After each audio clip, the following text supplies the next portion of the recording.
I've watched way too much Blackhawks hockey over the past week to not talk about it for a semi-extended period of time. So today I'm going to go share my thoughts, share my takeaways on the Tom Curver's Prospect Showcase, as well as I was able to watch all of rookie camp practices, obviously the showcase games, and then I also saw two practices by the Blackhawks main roster featuring pretty much every player that will be playing on the main NHL roster this season. I got basically exclusive looks at the main roster for two full practices. So we'll share my takeaways from those two practices, as well as talk a little bit more about the Spencer Knight extension, because I just can't help myself. I did make an initial reaction video to that Knight extension just a few days ago, right after it came out. So make sure to check that out if you haven't already. But I'm going to cover all of this in this video. However, I'm going to start, I think, with the Prospect Showcase / rookie camp.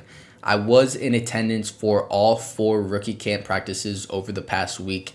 And like I said, I did watch both Prospect Showcase games. So I think the best way to evaluate and give takeaways kind of on this week of rookie hockey is really just to evaluate each player individually, because these guys are all coming in from each respective clubs, their OHL teams, their college teams, whatever may, or not their college teams, because the college guys can't play in this, which is why we didn't see Mason West, Vaclav Nestrasil. But from all different facets, we saw guys kind of coming into play in this showcase. So it can't really evaluate the two games that they played together after practicing for 3 days and be like, this is how they all did kind of collectively. I think the best way to break this down is to go through each player individually, which is what I'm going to do.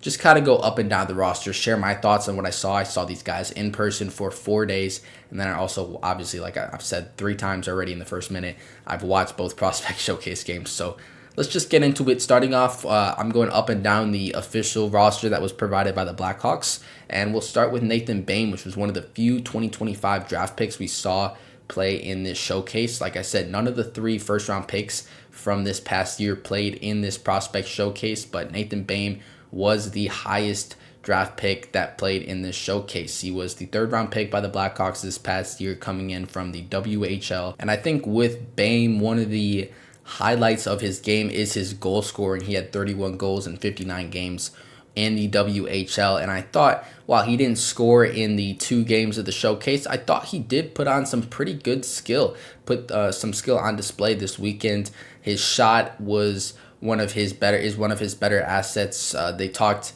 on the NHL broadcast when he was drafted about how far he can hit his golf drive, which kind of means he's got a rocket one-timer. I did think he shot the puck well in the practices that I watched. You can kind of tell watching just how fast those shots are coming. There were some guys that stood out that had plus shots. I thought Bames, while it wasn't the best that was on display in the rookie camp practices, he did have one of the better shots. And I thought in the games he played well. He skated well, he moved well, he made pretty good plays. Obviously wasn't flawless, but he is one of the youngest guys in this tournament at just 18 years old. In Saturday's game, he played on a line with AJ Spellici and Martin Misiak. And then he got bumped up to the second line for Sunday's game with a couple guys sitting out and played with Aiden Thompson and Nick Lardis. And yeah, I think he complemented game pretty well. His skill looked pretty good. He just looked like a solid skill forward. Obviously, going to be heading back to the WHL for this upcoming season. Hoping to see a spike in his production, even though he had a really good year last year with 66 points in 59 games. Hopefully, he can even elevate his game a little bit more, and we may have something there in Nathan Bain. I thought, yeah, he played very solid, put some skill on display, and had a very solid weekend overall. There are a couple AHL/ECHL guys that played in this showcase, kind of just to fill out the roster, since there weren't quite enough straight-up prospects that were valuable to play this weekend. So I'm not going to go over those guys too heavily, one of those being Ryan Gagnier, who will probably play with Rockford this year, potentially with Indy in the EC, but will likely play with Rockford this year. A couple other guys, Harrison Israels will likely stay in the ECHL this year. He played in this showcase. And then Owen Robinson, as well as another guy that may get an AHL look, but will probably play in the ECHL for this year. But they were just kind of brought on to fill out roster spots to get the roster to 13 forwards. None of those guys had standout weekends. None of them had terrible weekends, but just not really guys that will really have any shot at making the Blackhawks roster in the future. So I'm not going to cover them too much, but I thought All three of their weekends were respectable. Next guy, though, I do want to cover is one of the bigger names of this tournament, which is Ryan Green, one of the 4 guys on Chicago's roster that saw NHL time this past season. In Green's 2 NHL games, I thought he was a very complete, well-rounded center. He was playing in pretty much every situation. I remember his first game in that crazy Montreal game, he was playing I think centering the 4th line, but then he also got some time on the penalty kill. They even threw him out in the 3-on-3 overtime. So Green was really playing in all situations, and I thought overall with his smooth skating and just what felt like a very complete game, 2-way game, I was excited to see Green this weekend. He did have a snipe in the showcase game on the Sunday game, I believe. He looked decent overall. There were, though, some turnovers he struggled with a little bit. It wasn't like he dominated the showcase even with that really nice shot. He was one of the better players in the practices, however, but I don't know if Green's going to start in the NHL. Obviously, this showcase isn't like the main thing that's going to determine where these players end up, like for players like Green and Oliver Moore, guys that may be looking on the outside, looking in on the NHL roster. It's not like this showcase determines where they end up. But heading into camp, I think Green still stays on the outside looking in for an NHL roster spot. I wouldn't say this elevates his chances to make the team, but I am excited for Ryan Green in the future, and I do think he is a future NHL player for this team, whether that's on the 4th or 3rd line. I think he can be a center in the NHL. Looking a little more specifically on this past week, I wouldn't say Green did anything crazy to stand out. He looked like kind of himself, a very solid player, especially in the practices. Did struggle a little bit at certain times in the showcase, did have a nice goal. So that kind of summed up Ryan Green's weekend. We'll see where he ends up. I think watching him through training camp will be a lot more interesting to see if he starts in the AHL or the NHL, though I think it's much more likely to be in the AHL. Parker Holmes was another 2025 draft pick. He had 1 goal in 21 games in the OHL. He's one of the physical fighter guys. Did not get into a fight this year or in this showcase, but displayed a little bit of physicality throughout his game. He looked fine. I don't know exactly where he'll start back in Brantford in the OHL, still only 18 years old. Not too much to highlight with Holmes, but he was a guy out there. Nick Lardis was one of the highlight players, though, of this tournament, and while he didn't get on the board, he created a ton of chances and was one of the better players in this showcase. As you would expect, he's played in this showcase for a few years now. He was there when Connor Bedard was playing in this showcase game. And again, while he didn't get on the board this weekend, he had a few really high quality chances, had multiple one-timers that required really good saves from the opposing goalie, even had a breakaway in this tournament, but was not able to get on the board. Still had a very good week, though.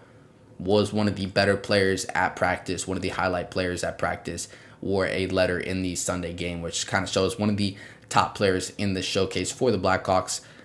In terms of where Lardis will start for this season, again, this isn't really determined by the prospect showcases. All this is just more overall thoughts. Heading into training camp, Moore is likely an AHL guy. I don't think he starts in the NHL. I know some people are holding out a little hope that we see Lardis make the NHL roster, though I think it's highly unlikely and pretty much set in stone that he will start in the AHL. And I think it's going to be really interesting to monitor, even if he doesn't get off to a super hot start right away, just kind of how he settles into pro hockey and can he translate his elite goal scoring rates to pro hockey in the AHL. Should get very good opportunities to do so in the top 6 and on the first power play unit. Definitely someone, though, that will be fun to watch throughout training camp to see where he ends up. Maybe he could make a push for the NHL roster. Who knows?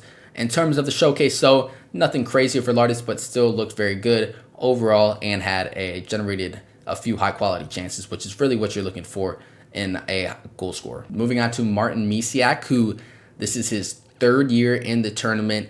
Misiak didn't really stand out too much in the 2 games. I will say, though, watching practices, Misiak has one of the best shots that was in this showcase, in this rookie camp. His shot is really, really good, and that can be an asset for him as he transitions to pro hockey this year. Definitely a solid player overall, but didn't really stand out in this showcase. Not sure if he really excels in an area so much so that he'll ever make a push for the NHL team. But excited to see how Misiak can settle into pro hockey, likely in the AHL. And again, his shot definitely was on display throughout practice. Didn't really do too much, though.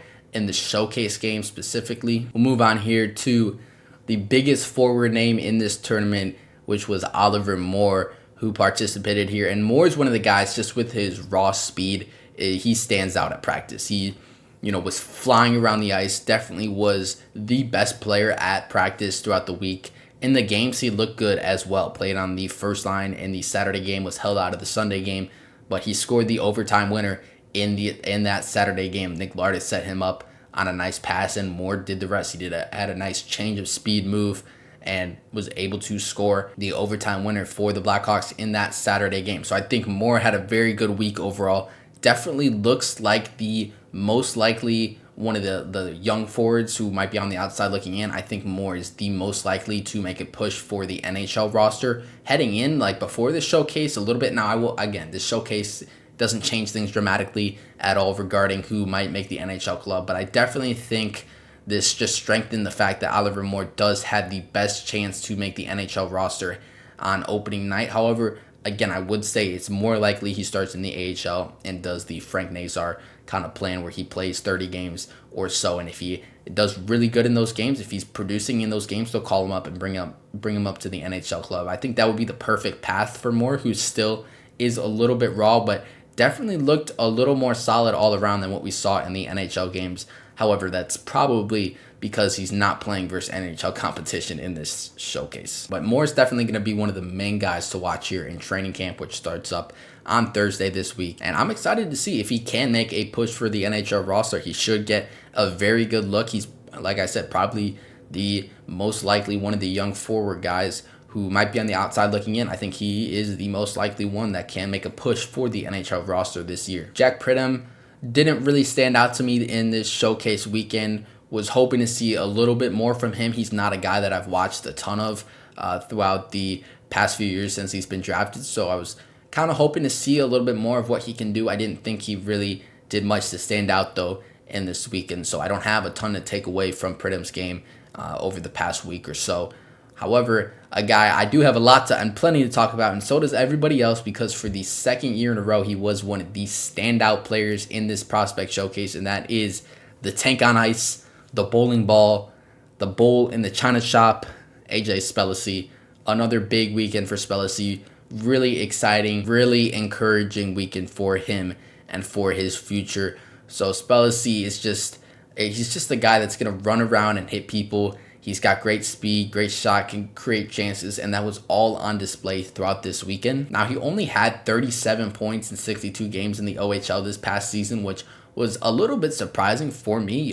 After watching him again in this prospect showcase, I would have thought that his production was much higher if I didn't already know what it was, because he looked really good. He was generating chances, and his raw traits are really, really good. He's obviously big, very physical, very strong, but he's very, very fast too. He was one of the fastest guys on the ice, and that even translated into the NHL preseason last year, where he got that extended look in the preseason and was able to handle himself very, very well. So Spellacy, even though the production isn't there, but it's also important to remember he's still transitioning to being a full-time hockey player, which I think kind of is partially the reason for that production not being super high. But I thought Spellacy was really, really good yet again in this prospect showcase, and he's a guy that you can really project to play in that bottom six in the NHL in the future. He's also a candidate if the CHL to AHL rule for players under 20, if that gets passed, then Spellacy's a candidate to play in the NHL. The AHL, not the NHL.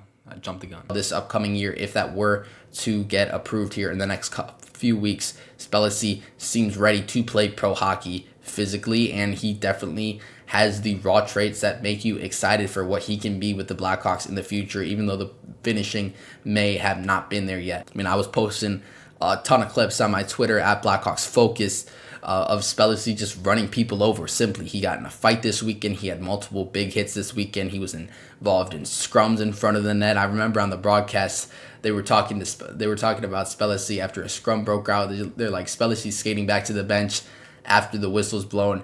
He doesn't see that there's a scrum that broke out. So when he turns around, they're like, his eyes lit up when he sees the scrum, and he's right in there right away. Super exciting player that Spellacy is. And I'm really excited to see hopefully get another extended look in the preseason this year and where exactly he ends up, if that's back in the OHL or if by some way he's able to play in the AHL this season.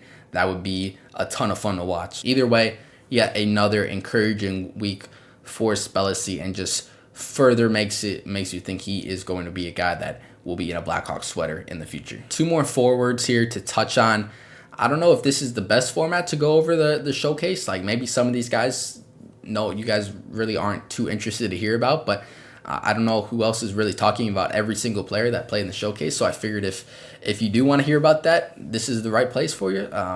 But let me know if you're still listening at this point, if this is a decent format to cover it. I don't really know how else to go about it. Should I just highlight a few players? But I'm too far in it now to go back. So I'll finish out here with the last two forwards that we'll talk about, and then we'll get into the defenseman. But Aiden Thompson was a guy that was another highlight from this prospect showcase week.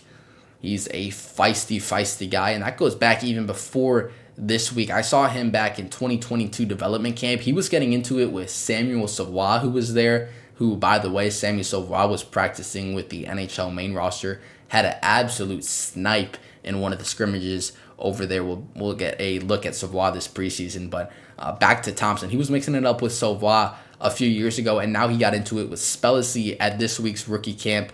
I was able to catch a clip that kind of went viral around a couple NHL platforms. Was mostly because I film way too much stuff. Like, I was filming the entire practice, which I probably shouldn't have, but I was able to catch the moment where Spellacy took a skate to the face, and then Thompson came up and chirped him, and then Spellacy punched him in the back of the head. It was mostly because the backstory to that was Spellacy, I think, had given Thompson a few pretty big hits earlier in that little scrimmage that they were doing, and then, Spellacy took a skate to the face, which luckily wasn't serious at all, but Thompson came up and chirped him after that, and they got into it a little bit. There were some words exchanged that I won't repeat here on the YouTube, but it all just goes to show Thompson is a feisty guy, but on top of that, he also possessed some really good speed and skill that was on display throughout this weekend. He's a very fast and very skilled player that was even evident in his AHL stint last year. He played in 4 games at the end of the regular season for Rockford,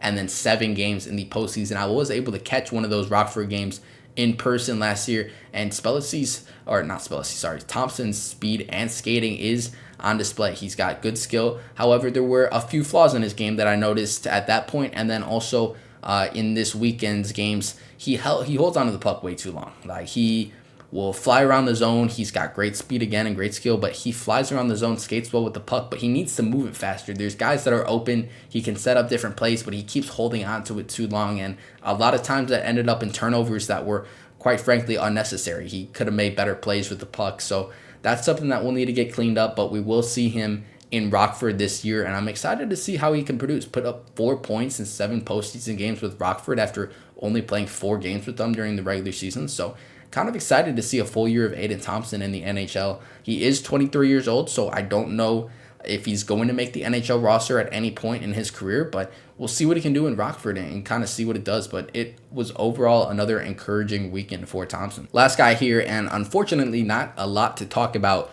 with Marek Vanacker. Was hoping to see a little bit more out of Vanacker this weekend, but another guy kind of like Pridham just didn't really have a big weekend. Wasn't really noticeable in any of the games. He is still pretty young. Again, one of the younger guys in this showcase at just 19 years old. Will head back to Brantford in the OHL this year and look to build on his basically point per game production.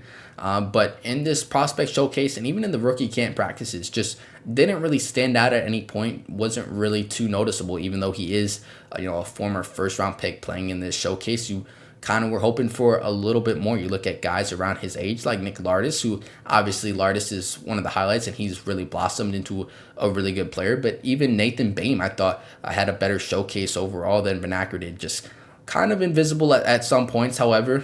Still, again, one of the younger players in the showcase. Will be back in the showcase again next year, hopefully after an even better year in OHL Brantford. And again, it's only 2 games, so it's not like this is the end-all, be-all for Vanacker. Still a lot of potential there, and we'll hopefully see him again next year, and hopefully he has a little more eventful weekend. So even the guys that didn't produce too much in these 2-game sample, like, it's just such a small sample size. It's really not a big deal. Maybe they had like a cold or were a little under the weather, and that could have impacted their 2 game sample size here. So it's really I look way too much into this stuff, but it's all we have to talk about. So I was there.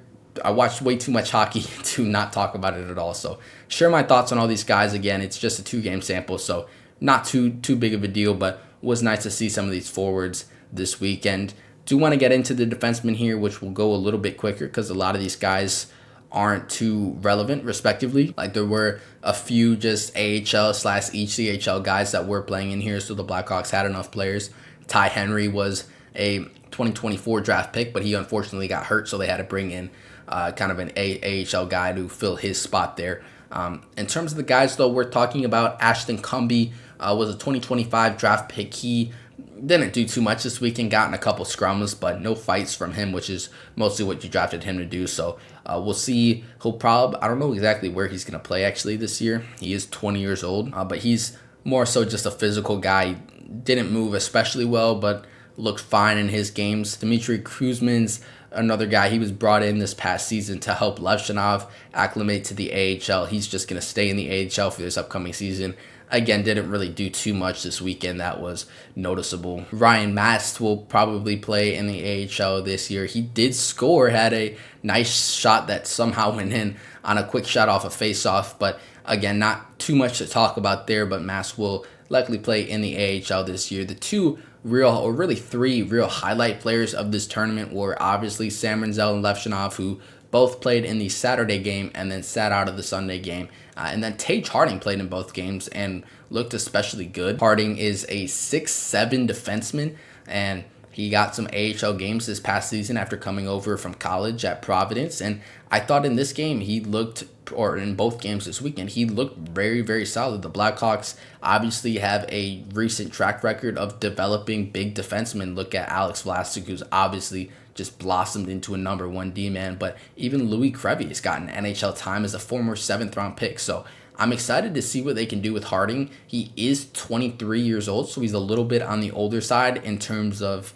if he's going to be able to develop into an NHL player. But at least at some depth, Harding will get a pretty good workload in the AHL this year. And again, I thought he had a really solid showcase. Looked very good defensively, looked good physically, and he even scored a goal off a really good pass from Sam Rinzel. We'll get into that in a minute.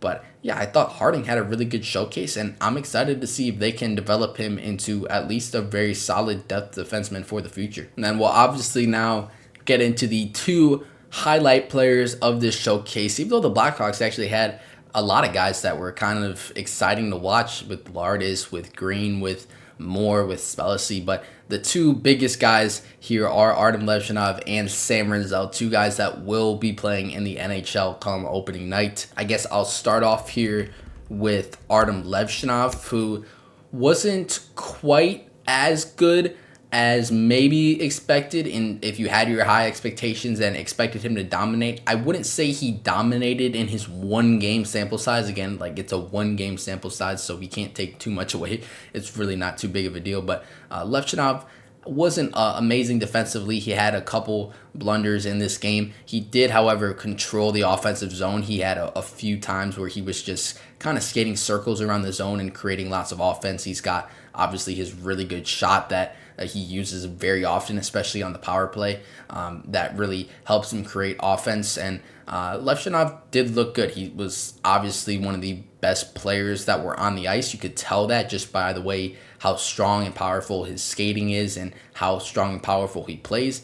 However, as you know, has kind of been the thing with Levshunov is that he just needs to kind of round out his game, simplify his game a little more, especially in the defensive zone, become a little more solid in the defensive zone, and he'll be a really, really good player for the Blackhawks. That was kind of on display this weekend, but I don't think it's too big of a deal. Again, we saw him play in 18 NHL games last year, and he didn't really have too many times where he collapsed defensively. There were even some shifts where he was the best defensive player on the ice for the Blackhawks, and he was making really good defensive plays. So he's kind of a guy that excels his game in the NHL and has played best in the NHL over the AHL and these prospect showcase. Even though this was his first showcase, he looked better in the NHL than he did in this prospect showcase game, which is a little funny. But I wouldn't take away too much from this one game sample size, other than the fact that he looks very stronger and more mature than all these other prospects, even though he's only 19 years old and one of the youngest guys that was on the ice this past weekend. All in all, we'll see how Levshunov does in camp and heading into his first probably full NHL season. I'm expecting him to play fully in the NHL. I guess there is an outside chance he starts in the AHL. But again, he only played in the Saturday game, so it's not like you can take too much away. But even just looking at practice, he is clearly one of the best players that was on the ice this weekend. I have to talk about Sam Rinzel as well, who went from apparently 180 pounds in his 9-game NHL stint last year to 195 pounds heading into camp this year. And in the prospect showcase game that he played on Saturday, it didn't look like he sacrificed any of his skating or elusiveness to gain that extra 15 pounds. Now, you can't really tell that he's gained weight, just because you can't really see that until you actually get into a handful of games and see how much exactly stronger he is, but certainly didn't impact his skating in that Saturday game. He was really good again on regroups, on breakouts. That's really where he excels, just using his skating and his IQ to single-handedly create breakouts, regroup the puck, skate the puck up, dominate in the offensive zone, walking the blue line very well.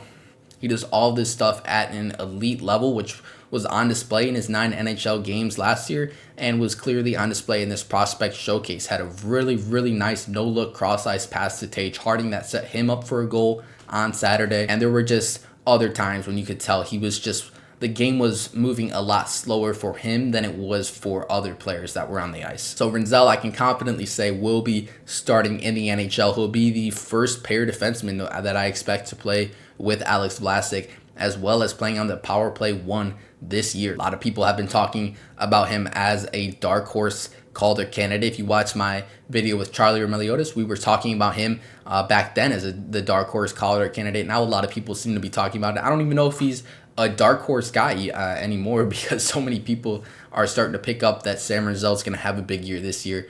Obviously, you can't determine that off this one prospect showcase game, but it definitely didn't hurt his case. All right, last 2 guys we got to talk about real quick were the goaltenders, both who played in 1 game and both who played really, really well. That was Stanislav Bereznoy and Owen Flores, both undrafted players, but both guys that played really, really well in both their games. Both had some really impressive saves. Bereznoy will probably start the year as the AHL backup behind Drew Commesso in Rockford, and then Flores probably starts in the ECHL. So nothing too notable with those guys, because they're not going to end up being NHL pieces, but good depth options. Both performed really well there. So I think that kind of summarizes the prospect showcase. Blackhawks went 1-1 over the weekend, beating St. Louis 3-2 in overtime, and then falling to Minnesota on Sunday 3-2 in regulation. I feel like the best way to go over the showcase is just to evaluate each player's performance individually, because that's really what you're looking for throughout the week of rookie camp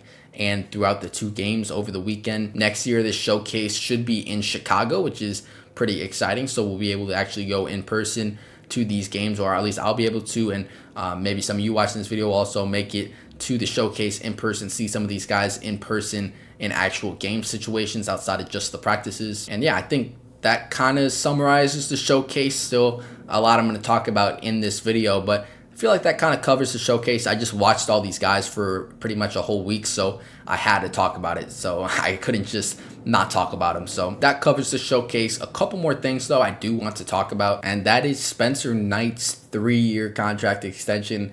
I did make a video a few days ago right after this came out, but I just want to talk about it a little more for fun here. He signed that 3-year contract extension with the $5.83 million AAV. Kicks in after this upcoming season. And I really just wanted to touch on kind of my expectations for Knight this upcoming year, dive a little bit more into that. I kind of wish I did in my initial video, which is why I'm going to talk about it here.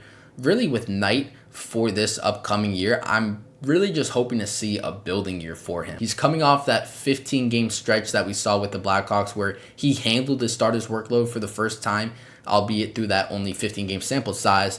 But that was his first time really handling a starter's workload in the NHL, and it went good at times, but was also pretty inconsistent. Finished with an under 900 save percentage.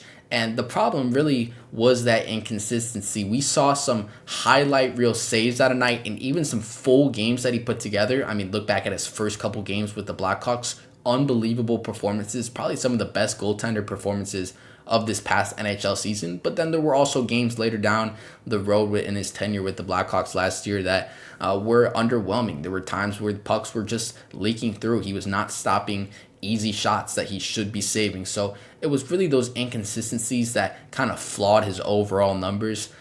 However, there were a lot of factors that went into likely those inconsistencies, just getting acclimated with that new team in the Blackhawks after spending his whole career up to that point with the Panthers, and then also handling that starter's workload for the first time. The Blackhawks played him in pretty much every game since they acquired him at the end of the season there, and I think that made it reasonable for him to have some games where he wasn't as sharp. It was a little bit difficult for him to build into that starter's role after being the backup the whole year in Florida.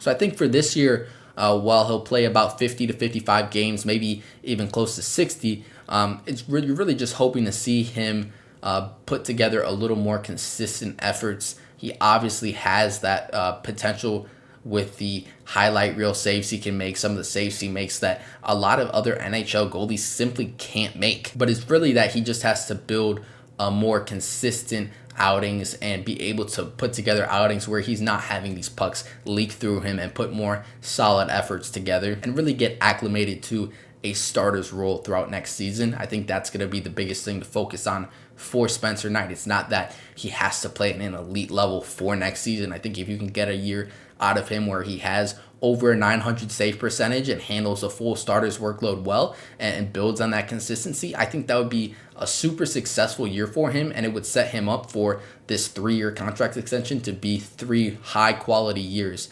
out of a 1A goalie. It's nice that the Blackhawks have Arvid Soderblom locked up for 2 more seasons to kind of take a little bit of the workload off Knight, not make him play a just crazy workload. And even if there are some times where he struggles, you have Arvid that can step in for a few games if Knight needs a little bit of a reset. So I'm not expecting it to be a super big season for Knight this upcoming year. I'm kind of tempering my expectations with him in his first year as a starter, but I'm really just hoping he can have more of a consistent effort throughout the season, have a solid full season as a starter, and then really take it from there. Dialing in a little more on this 3-year extension specifically, because I've seen a lot of people that were hoping this was longer, more of a 7-8 year contract.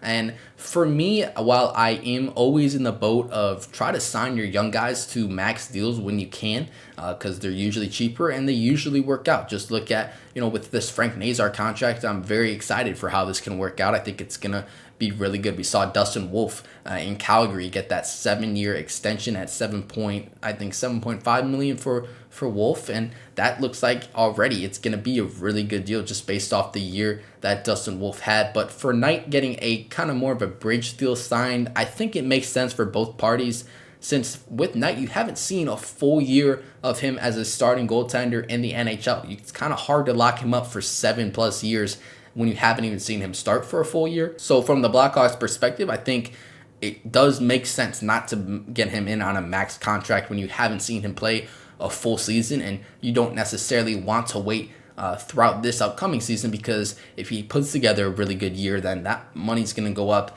and you could even risk him not re-signing with the club, even though I think that's probably a little more unlikely. But all in all, getting him locked up for 3 more years, in my opinion, is a really reasonable cap hit for a starting goaltender. I think this extension makes a lot of sense, and then you can get 3 good years out of Spencer Knight as a starter. Then you lock him up to a 7-year deal that might be a little pricey. That's kind of the downside of having this be a 3-year contract, but you can still get him locked up for 7 years, which will take care of his full prime of his career. Just because he's so young of a goaltender, he'll still only be like 27, 28 maybe when this deal's up. So get him locked up for 7 years. That's through his whole prime. The goaltending depth will be interesting to watch, because you have Drew Commesso here in Rockford, who's just put together a really strong season as Rockford's starting goalie, had over a 900 save percentage, and through the end of the year was looking really, really good. He was stopping everything through the last couple months of the season over there in Rockford, but it really doesn't look like he's going to get an NHL chance for at least a few years. I'm not sure how this is all going to end up playing out, because you have Arvid, who at this point I prefer over Commesso as the NHL backup goaltender. You have him locked up for 2 more years, and with Knight being extended and hopefully being the franchise goaltender. I'm not sure what it means for Drew Commesso for the future. I do like having the organizational depth where if someone goes down, you have Arvid that can step in, and then Commesso that can be kind of that 1B goaltender if Knight were to get hurt, or even if Arvid got hurt, you have Commesso that can slide in and be a very serviceable backup. But I'm just not sure if Commesso is going to really want that. I don't know if he's going to want to stay as the third goaltender on the depth chart. Maybe Arvid leaves after 2 years and then Commesso slides in the backup role. We'll see how it all plays out, but I guess it's a good thing that the Blackhawks have strong organizational depth at goaltender. And I guess I just wanted to throw that in there just to talk about Drew Commesso a little bit, because with the Spencer Knight getting this extension, Arvid being a very solid goaltender, having a very solid season this past season, it can be you can almost forget that we do have Drew Commesso, who probably could be an NHL backup this upcoming season for a team and be very solid in that role, but just doesn't look like it's going to happen with the Blackhawks. All right, that's all I wanted to touch on with Spencer Knight. I'm not sure I said anything too insightful in that kind of talking session, but I just wanted to talk about it a little bit more just for fun. To wrap up this podcast form episode here of me just talking Blackhawks, because I need to share these thoughts I got. I do want to go over probably the most interesting part of this, the two practices that I saw the NHL main roster take part in over last week. I was there for rookie camp. I watched all 4 practices, but it just happened that the Blackhawks main roster were holding informal practices right before some of these rookie camp practices, and I was there. I watched 2 full practices of Connor Bedard, of everybody that is likely going to be on the NHL main roster this upcoming year. And I had pretty much exclusive looks for both of these. There was times where I was like the only person in the building watching these practices. So no one's watched more Connor Bedard in the past week than I have, in person at least. You want to see more clips from those practices? I posted a bunch over on my Twitter at Blackhawks Focus. Most of you guys already probably are watching this video from Twitter, but if you don't know, I have my Twitter. Posted a lot of clips from those practices, so check that out. I don't want to take too much away because these are just informal practices, but at the same time, I have seen 2 practices of the NHL main roster a little bit before training camp has happened here in Chicago. So I guess the biggest thing that people have been commenting on, I shared a couple clips of Connor Bedard doing some line rushes on Twitter, and everybody's commenting he looks faster. People are saying he looks faster. People were asking me, does Connor look faster?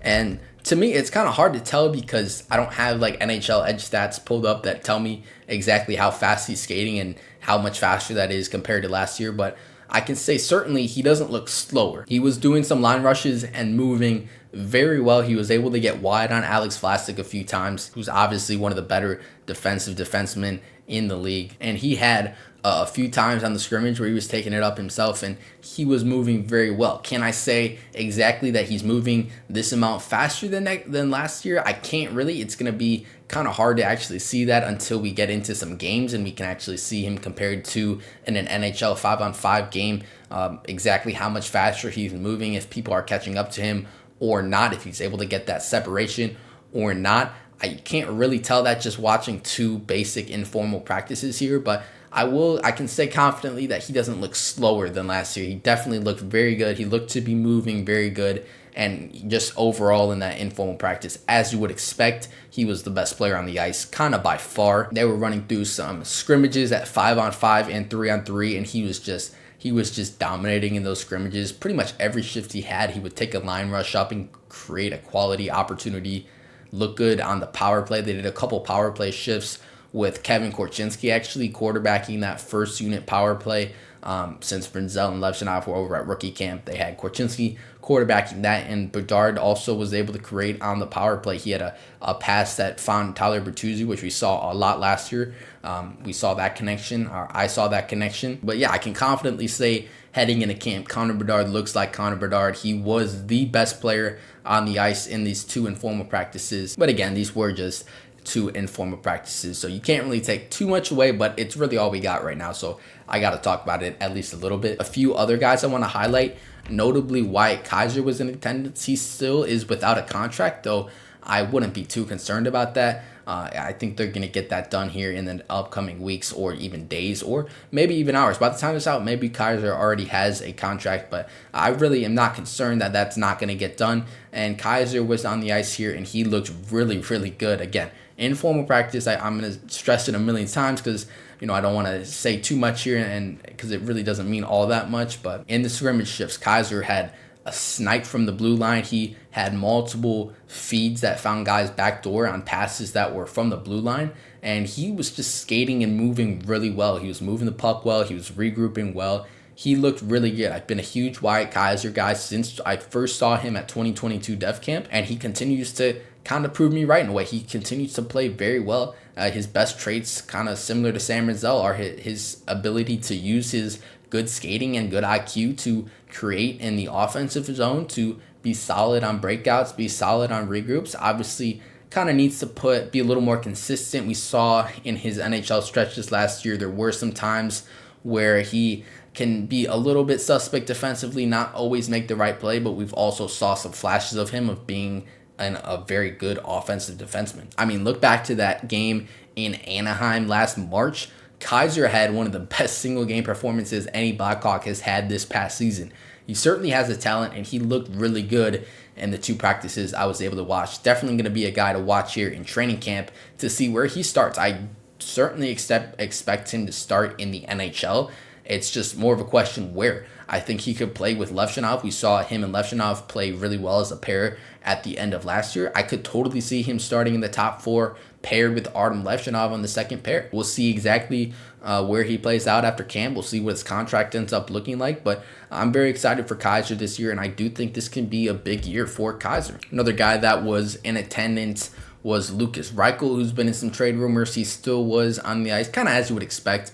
It'd be really strange if he wasn't on the ice, but yeah, just worth mentioning. Reichel was on the ice. The only really guys I noticed weren't on the ice were Spencer Knight. He wasn't there, maybe because of some contract things. I don't know exactly, but Knight wasn't on the ice. There were maybe a few guys that weren't there, but I noticed pretty much everybody was there, which was nice to see them getting some work in here before training camp. Even Jared Tenorti was there. I don't know if that's necessarily music to all of our ears, but Tenorti was there. It looks like he might be signed to a professional tryout here in training camp, but yeah, he was skating with the team. He was the only non-Blackhawks player to be on the ice there. And I think the other guy that it would be wrong for me to not mention was Tyler Bertuzzi, who looked really good in these 2 practices. He and Bedard seemed to have a little bit of chemistry growing there. They were playing together on pretty much every line rush that took place. Again, the lines, it wasn't like they had set lines that they were running through. It was kind of more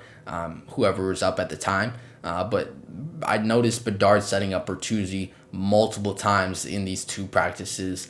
And Bertuzzi looked pretty good in these 2 practices. I am on record for saying in my video with Charlie Meliotis when I did my mock lines or proposed my first batch of mock lines. I love mock lines, by the way. I'm going to talk about those a lot, but I didn't have Bertuzzi in my top 6. I was kind of like saying I'm not sure where he's going to end up. I'm still not sure where he's going to end up, but I think it is more and more likely that he does start on the first line with Connor Bedard. Again, my concerns with that is that he is a little more of a slower player, and then we're hoping and expecting Bedard to play with Teuvo Teravainen as well throughout the season, and Teuvo's not necessarily the fastest player either, so that would be 2 slower players than the first line, which is kind of where my concern comes. But you can't deny Bertuzzi is a very good finisher. He has good goal scoring upside, and he looked good in these practices with Connor Bedard. We'll see in training camp what exactly the lines end up being that they run through, and but I would definitely expect Bertuzzi to start with Bedard, especially with Jeff Blashill at head coach, who was out on the ice, by the way, for these informal skates. To close this out, I think I will just run through my latest batch of mock lines here heading into training camp. I want to get my last kind of what I would do mock lines out before we get into training camp and kind of see what the lines are actually going to end up being like. And this is assuming that, Kaiser's here, Lukas Reichel's gonna stay on the roster heading into the NHL season. So yeah, I'm just gonna run through what I have here heading into camp. This is kind of a blended what I would do with also what could be semi-realistic, trying to keep it semi-realistic here. Like I would have Frank Nazar on the first line if I was making the lines, but it seems pretty likely that Nazar is going to be the 2 center because the organization has said that they view him as a center long term, even though I don't know if that's really going to happen. But here's what I have right now. I got Teuvo Teravainen with Bedard. When everybody seems to agree with this, it feels like Teuvo should be the line mate that sticks with Bedard the whole year, no matter kind of what. Bedard has had a lot of fluctuating lines, and he needs a little bit of stability. And I think Teuvo is the guy that you pair with him. He's just such a savvy veteran, just a consistently skilled winger that can complement good players very, very well. So Teuvo, I think, needs to stick with Bedard. I am going to throw Bertuzzi on the first line. I don't know exactly if it's what I would do personally. I'm just probably the biggest Ilya Mikheyev fan on earth, maybe second behind his own mother. I'm a huge Mikheyev fan. I think he could play on the first line and be very good in that role. He's played with Teravainen all the most of last year, and they were a very good pair. And then Mikheyev also brings that speed that you kind of want on that first line. This is going to be, if you have Teuvo and Bertuzzi, this isn't going to be a super fast line there, even if Bedard has taken a step up with his speed.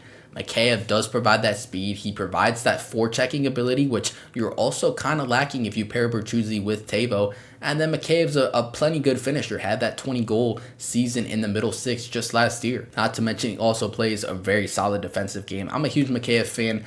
I don't really think it's going to happen, though, Mikheyev playing on the first line, even though if I was coach, it's probably what I would start with. However, I'm going to go with Bertuzzi, though, on that first line. They have looked good together in the 2 games I watched, and I expect them, or the 2 practices I watched, and I would expect them to start, especially with Jeff Blashill at head coach, as a pair, as a line in training camp. We'll see what happens, though, but that's what I got right now. Second line, I am going to go with Andre Burakovsky, the newcomer, playing with Frank Nazar at center and Ryan Donato also on the wing. We'll see.